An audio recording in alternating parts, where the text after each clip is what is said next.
Now we're going to look at the main building on the Acropolis. As you leave the propylon, you'll see on the right-hand side there's a building that's kind of facing you, canted at an angle, and that's called the Parthenon. And the Parthenon is the most important building on the Acropolis. It's meant to represent the home of the goddess Athena. Now, Athena is the goddess of wisdom, and we know a lot about this building because there were actually records of how it was paid for and who worked on it and that kind of thing. So the main architects were Iktinos and Callicrates. I've also heard them pronounced Iktinos and Callicrates. And the main sculptor who worked on it was a guy named Phidias, also pronounced Phidias. And it really is a magnum opus. It's one of the most important buildings that we'll study in this class because it's the schema building for all the other buildings that we've looked at. The story is that Athena is the goddess of wisdom, and just to know a little bit about her story, I think it's kind of important that this building represents her main attributes, which are wisdom and also a sort of chaste, meaning she's a celibate goddess who is very dignified, very logical, and very powerful. And she is also the main goddess who supports Odysseus in the Iliad and the Odyssey. And the way that she was born, it sounds, again, that concept that I have of birth envy that men might have as a sort of answer to Freud's theory of penis envy or something like that. The birth envy I'm suggesting is, well, Zeus gives birth again. Remember, he gave birth to Dionysus? Well, he gives birth to Athena, and this is how he gives birth to Athena. He has a terrible headache one day, and the god of the forge, Hephaestus, you may know him by his Star Trek name or his Roman name Vulcan, comes in, opens his head up with an axe, and out springs Athena, fully armed, fully clothed, fully ready for battle, and she is actually in her weaponry in all her glory. And so she springs from his head like a fully formed idea. I think that there's a little bit of that weird idea that she also springs out of his head from a headache. And so you can draw your own conclusions to that. The building represents Symmetria, represents Kalos, and a lot of the irrational and rational ideas concerning numbers that we've discussed before. So first off, when you're approaching it, you actually approach it from the west side, and it's canted at a slight angle, and so you get to see two sides of the building, and the west side is the short side facing you. And so the west side is not the entrance, it's actually where there was a storage space. And so if you look at the ratio of 8 to 17, remember we talked about that as a Pythagorean kind of idea, that it's a beautiful number and it's kind of a strange, irrational number, but it also makes the building look about 3 times longer. So when you travel down it, you get this sense that the building is extra large, and you get to see all of the building as you're traveling down it because you have to deal with that entire length of the building as you bring your goods to Athena, who is housed inside the structure. If you step up closer to the building, you see that it seems to be completely square, logical, and level. But I think one of the most interesting things that a lot of people have taken a look at and find particularly interesting is that it actually has a bunch of curved lines in it. In the base of it, it actually, I think, rises a couple of centimeters in the center, and in the top, the entablature rises a couple of centimeters or inches, and the columns themselves kind of tilt in a little bit, and those sorts of weird little distortions that are not squared off and not completely logical are actually quite logical, because the rationale behind it is that if you stood in front of this and you looked at it straight on, if you didn't have that rise to compensate for sort of the curvature of the eye and some weird things that happen in terms of how we see things, it would probably look like it was sort of leaning out and kind of bubbling in a strange way. So those distortions in the foundation and in the rise of the building and in how the columns are canted back were meant to actually compensate for irrational things that happen with the structure. Now, the next thing is, if you look at this building overtly, it's it's a Doric order temple. And that means it's the most masculine order of temple. And I think that's also interesting that they chose the most dignified for them and the most masculine order to house a female goddess who incidentally is a virgin goddess. The term Parthenos means virgin, and remember when you took biology there was parthenogenesis, virgin birth. This is the virgin's chamber, the virgin's temple. So if we look at the Doric order and we kind of analyze it a little bit more closely using these diagrams, I think you're going to see some things that are important, and we're going to study some of the sub-elements after we go over the Doric order. So first of all, notice that it doesn't have a base on it. It's got a simple column that goes straight into the stylobate. And remember I told you that the term for column is stylos. So stylobate is actually stylus base or column base. And then we have stereobate, which means it's the second base for it. And originally that's probably that first stylobate and stereobate foundation for the structure. They started a temple in about 490 to Athena, and then when the Persians came and decimated the Acropolis, all that was left more or less was the foundation, and so that foundation or parts of it were used to construct the Parthenon on top of that. As we move up the column, we see that there's fluting, and there's actually a little bit of swelling in the column, in the center of the column.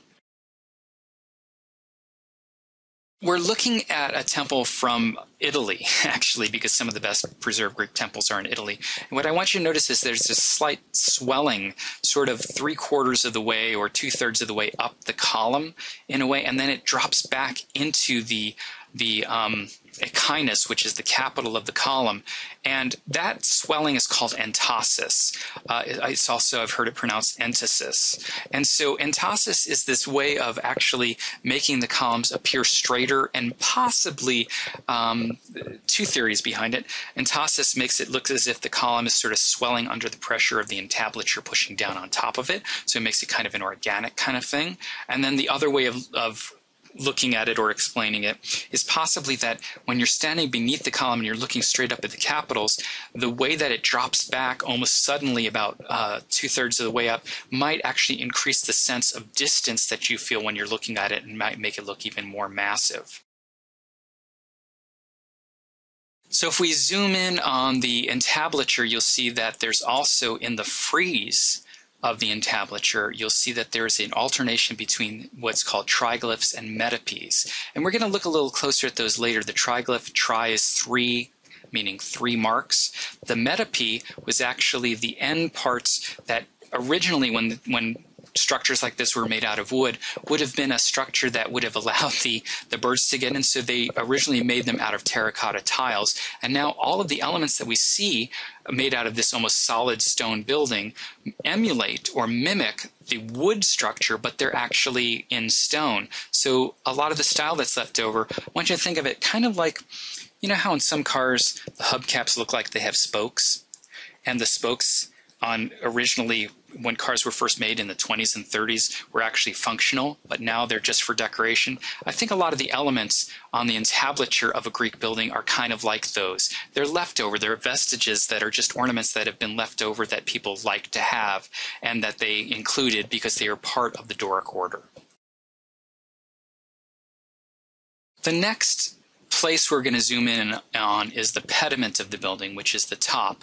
And you can see it has a sort of frame-like device on it called a cornice. I think in Italian it's called a cornice, which literally means frame in Italian. And we're going to look at the sculptures that were set in there.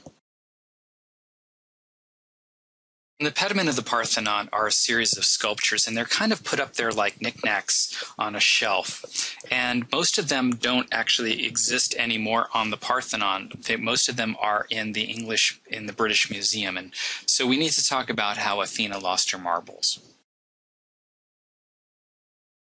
These are 3 of the figures that would have been tucked into the top of the pediment. And the first idea that I want to bounce off you is actually where they all went. So Phidias is the sculptor. They've been there for thousands of years, more or less. And then comes the war between the Ottoman Turks and the Venetians.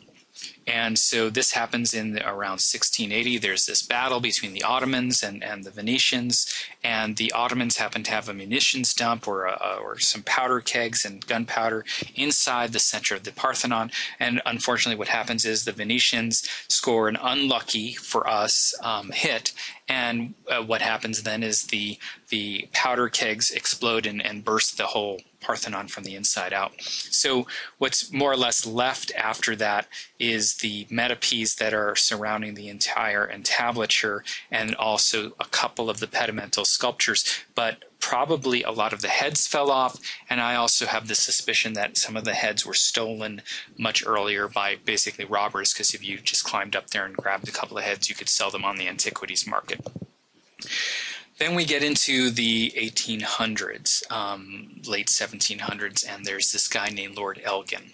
And he's a Scottish lord who goes to, he's basically the ambassador to Turkey, and he gets permission to remove all of the marble sculptures from the Turkish government and bring them back and put them on his Scottish mansion in the UK. So unfortunately, so this guy basically says he's preserving these things, he brings them back, and then when he dies, he leaves them all to the British Museum, and so they are called the Elgin Marbles because he is called Lord Elgin. So if you ever want to see a really significant, great collection of the marbles from Athens, you have to go to England to see it.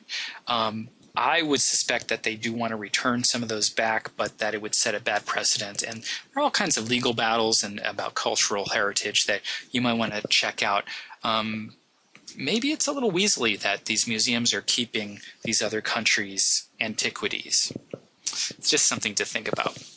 So these are the three goddesses that are the Elgin marbles, or part of the collection, that are still in London if you want to go there for a visit. And what's interesting about them is that they're finished on the back as well as the front, and they would have been placed up there almost like knickknacks on a shelf. We don't actually know who these three figures are. They're just kind of given the term the three goddesses. And if you notice, they are in wet drapery style. They show the anatomy of the female form. Some people have suggested that the pediment that they come from represents the birth of Athena, and that is entirely possible. The architect, or not the architect, the sculptor who sculpted them, he's basically kind of like he had a workshop and he had a bunch of sculptors working for him, is Phidias, or also pronounced Phidias. If we zoom in on the corners of this, you'll see that there's a couple of horses kind of springing out of that pediment. And it's been suggested that the way that this is arranged is kind of a nice way of organizing the space and not having to fill in the space with figures that don't fit well into that triangular portion. It's kind of a design issue. And those horses that you see here rising on that left-hand side represent Helios's, or some teachers will call him Apollo. Helios is the sun god, and he is rising, and it's the sun rising in the east. If you move across and you take a look at what's in the right-hand pediment, this horse actually doesn't really exist, and we're going to zoom in on him in a minute.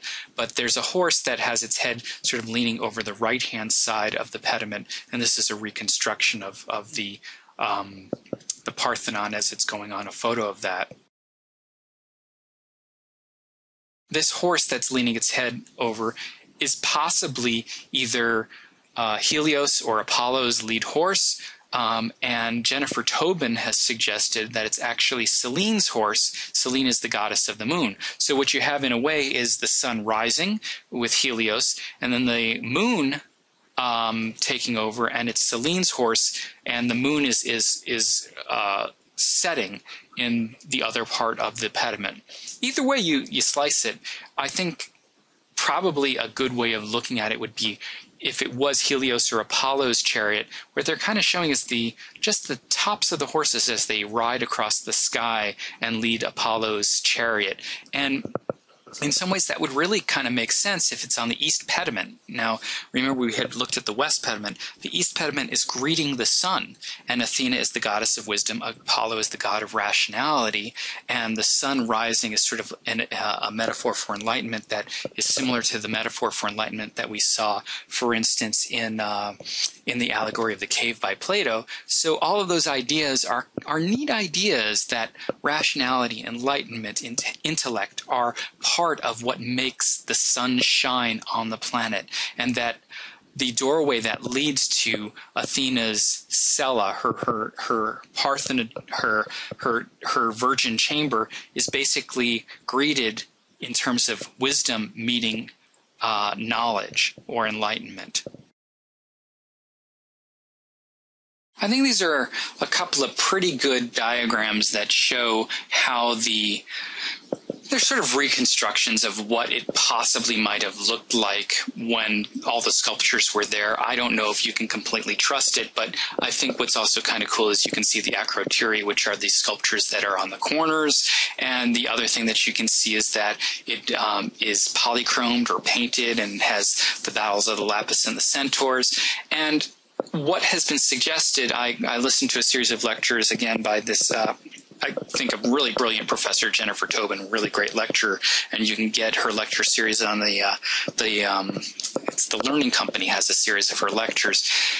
What she suggested is that the whole frieze depicts the birth of Athena as she is sort of chopped out of Zeus's head, and that the rest of the sculptures are all these gods and goddesses who are kind of looking on and seeing all of this. And you can see that the line drawing differs slightly from the actual reconstruction we just looked at. So I also wanted to show you a sort of computer mock-up of what the painting of the metopes on the Parthenon might have looked like, and I think that it's kind of a nice way of seeing how the building might have kind of looked a little bit in terms of the polychroming on it, the encaustic wax that would have been painted to illustrate this series of stories around the triglyphs and metopes. And so what I'd like to do next is zoom in on the triglyphs and metopes and kind of talk about those a little bit, and also talk about the entablature both inside and outside, because even though this is a Doric temple, it has Ionic features. So when we look at these diagrams, you'll see the outer, it's kind of like a box within a box. And what you have on the outer sequence is you have a purely Doric entablature and column style. Then when you go into the interior sort of box that most people think you can walk straight through the Parthenon, but actually it used to be a sort of wall, and then it had a series of perimeter columns called a peristyle, and so a perimeter stylos, perimeter of columns, right? And then it would have a cella in the interior. And so what we see in the interior column set with the storage room on the back, we see the cella and then the storage room on the back of that, is a continuous frieze. And a continuous frieze is actually a feature of something that we have seen in other temples that is an Ionic feature. It's not necessarily meant to be a Doric feature. The Doric has that alternation of metopes and triglyphs, so we have a continuous frieze on the interior. And you can see this continuous frieze. There's no sort of division between the characters or figures that are dancing across it. And so there's two possible sort of stories being represented here. The favorite seems to be, theoretically, is that it's the Pan-Athenaic procession that happens every 4 years, and that this would be a series of figures that are in a procession leading up to Athena. If we zoom in a little bit on one of the friezes, also that this one, you can see it in the British Museum, is actually a sort of ideal soldiers or ideal citizens, Athenian citizens, who have kalos, that beauty. They are beautiful. And I think an interesting thing also is the relationship of the size of the bodies to the sizes of the horses. I don't think that this is accurate, and I think that the whole point is to not show that the horses are larger than the actual figures, and that these figures who are Athenian citizens are ideal or beautiful people. So let's look at another frieze. So you see this other frieze that's from the so-called Pan-Athenaic procession. This one happens to be in the Louvre. And what you're seeing is a sort of parade. And again, there's no deep space. This would have been colored, but these are figures in wet drapery, the female forms, and these are probably figures in a parade leading up to the temple for that Panathenaic, that sort of parade that led to Athena. And the frieze supposedly culminates in this next one. If you look at this frieze, it shows a peplos, or a sort of garment that is the thing that they would have dressed a figure in the center of the Parthenon, in the main cella of the Parthenon in. And so this leads us to the second theory about what this might represent. So if it doesn't represent the Panathenaic procession, and there are some good reasons why it wouldn't. The first reason would be that as a temple, almost all the temples that precede this one, it's always mythological themes. And so this is actually more like a genre scene. It's a scene of everyday life. Well, not necessarily every day, but it's actual live people from that time period. So it's almost like a current events sculpture in low relief and high relief. But another possible explanation of it is that it represents a myth that's a little-known myth from Athens about a king named Erechtheus who had to sacrifice his daughters in order to win a battle. And therefore, the friezes themselves represent the funeral procession, and that the garment or gown that we're looking at here is a representation of the funeral gown that their bodies would have been dressed in. I guess you can decide yourself about what these friezes represent in that way. But I need to caution you that almost universally, most people believe it's the Panathenaic procession. Now, something that I'd like to suggest in terms of just appreciating these and looking at them for what we know factually about them is that these represent godlike or ideal figures in the Platonic sense. And remember, Plato doesn't come till later, but and it really matches up here. They have kalos. They have beautiful figures, beautiful musculature. They are powerful looking. The women are beautiful. Their bodies are perfect. And this might represent, in some ways, the ideal Athenian citizen. And if you think about that, you can actually relate that to Pericles' funeral oration. That what he suggests is that all the citizens of Athens matter, and that Athens is the model for all other cultures, and that Athens has somehow earned some kind of place of honor by being morally superior, physically superior, intellectually superior, and superior in terms of the arts, and it's the light of that world. And when you think about the athletic and military primacy of Athens, that might not be too far off the match. And so that, to me, really supports that this is a representation of the Panathenaic procession. Now, the last segment, or the last part I'd like to discuss with you, is the entablature with the sculptures that are in situ, but some of them are in the British Museum. And what I want to look at is actually the metopes and triglyphs on the outer entablature that is really traditionally a Doric entablature. The triglyphs and metopes are basically an alternation of design motifs, and the metopes are where all the decoration begins. So if we zoom in a little bit on the triglyphs for a second, it's probably the ends of beams. It's a vestige that represents the ends of beams. They have these like little pegs that are in the bottom that are called gutae, which are just basically wooden pegs or nails. And so that's where we get that idea from this. But let's zoom in on some of the metopes. If you zoom in on a couple of these metopes, and we're going to look at some that are actually in the British Museum, they all represent the Lapiths fighting the centaurs. And we looked at this story before, so you kind of know that it's a representation in some ways of this idea of the bestial nature or the uncontrolled nature fighting the rational Apollo, Apollonic or Apollonian sort of ideology. So what I'm suggesting is that this represents that battle between well, I guess it's a conflict of the Apollonian Dionysian conflict, the battle between the rational self and the passionate or uncontrolled ecstatic self. And I think that in some ways this really clearly represents that you can slice it down the middle, especially this one. It's my favorite example because it's so symmetrical. So you slice it down the center, it's symmetrical, and half of it is taken up by a man or a lapith. The other half is taken up by a centaur. And if you don't remember the story, just go back and look at the Francois vase. I've told the story in that. And then we see this figure, and it's almost like he's dancing. And this kind of dancing gesture, remember the band called the Eurythmics from the 80s? They got their name actually from an old-fashioned term called eurythmia or eurythmic gesture. Eurythmia literally means the dance pose or moving in a dance-like way to music. And it almost looks like they're dancing, and this guy's about to cut off this centaur's head.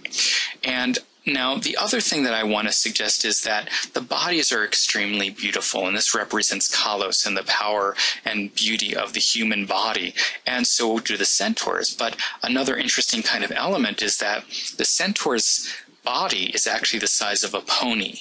And, you know, if you want to really represent a sort of Apollonian-Dionysian conflict, you can't actually represent things to scale, because if you represent the horses the same size as the parts that are human, then there's a sort of disproportionate part to the bottom half that runs away with you.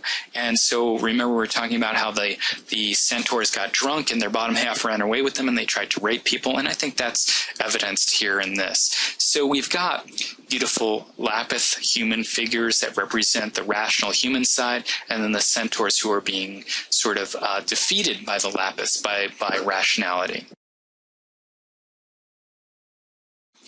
Now, there has been some suggestion, and I thought this was kind of interesting because when I tried to look it up and see a little bit more in depth if this was true, but one of the ideas about why the Battle of the Lapiths and the Centaurs is represented on the exterior, on the metapiece of the Parthenon, is that it might also represent in some kind of metaphorical or symbolic way the battle between the Persians and the Athenians, and so that the Persians are the animal creatures that need to be defeated in some ways, and that the Lapiths are the humans, and therefore the Athenians are the rational. And so if you think about it, that's the same kind of ideology and the same kind of propaganda that you will see in any kind of war poster. And so you could think about this as a combination of religion and politics and propaganda all kind of put together in that way. One of the other things that Jennifer Tobin has suggested is that the faces of all the centaurs look like they are in agony, and that the humans all look sort of placid and peaceful. And she thought that was a kind of remarkable aspect. I'm not sure if that's true, and I've looked some things up and looked at them, and you might want to Google them and decide for yourself. I think that they all look kind of unemotional, even though their bodies are moving in that eurythmia or eurythmic gesture. And I think that more close to the point that the humans represent a sort of beauty that is only humans can have, and that the horses are beasts in some ways. The interior of the Parthenon has two sections, and there's a fancy Greek term for the back storage room, and honestly I'm blanking on it, but it's basically that storage room that's behind the cella was probably just used to store the goods that were brought up to Athena. And if you were walking up this and you were confronted with the west side, and then you walked past all the way down the base of the building, and then you ended up at the cella, you would see inside the cella there was a statue of Athena. But the thing is, you couldn't go inside the cella. You could only stand in the doorway, and there would be oil lamps lit up, and you could hand your goods to the priest, and they would set them at the base of the sculpture of Athena. And I think that's significant because there's a dramatic way of organizing how you feel about Athena and how you walk up to the structure. So what I'm suggesting is you have this whole Panathenaics sort of walk, and even if you're not going during the Panathenaea, you walk all the way up to the top of the Acropolis, then you walk down the entire length of this building, and then you stand at the doorway and you can just look in. And what you see when you look inside, lit just by oil lamps, would be this statue of Athena that stands seemingly taller than what she would be outside the building. And so one of the things about the internal cella is that Iktinos and Callicrates actually designed a double structured or double tiered structure so that there were two sets of columns on the interior. Now there's a design reason for this. First of all, if you make the columns the same size as they are outside, they would be massive and they would take up all the floor space. So if you make thinner columns and you double stack them, it actually takes up less floor space. But the other thing it has is the effect of making the sculpture look doubly tall. And I think that's part of the reason why they did this, that it was actually a symbolic thing. In Athena's right hand, there would have been a statue of a Nike figure, a winged victory figure. And the way that this has been described, and there are sculptures that represent this from the Roman era where they made copies of them. The original sculpture obviously is lost. The sculpture would have been, I suppose, almost like 50 feet tall, something like that, and she would have had a mast as her core, and it would have been a wooden structure, and then the exterior structure would have been encased in ivory that would have been tinted to look like flesh, and then gold leaf and gold sheets. And she would have been carrying a shield as well, and she would have had victory in her right hand holding it. And she would have, of course, probably been standing in contrapposto pose. So this would have been the cult statue that was in the center of the Parthenon, and you would have dropped off your goods for that.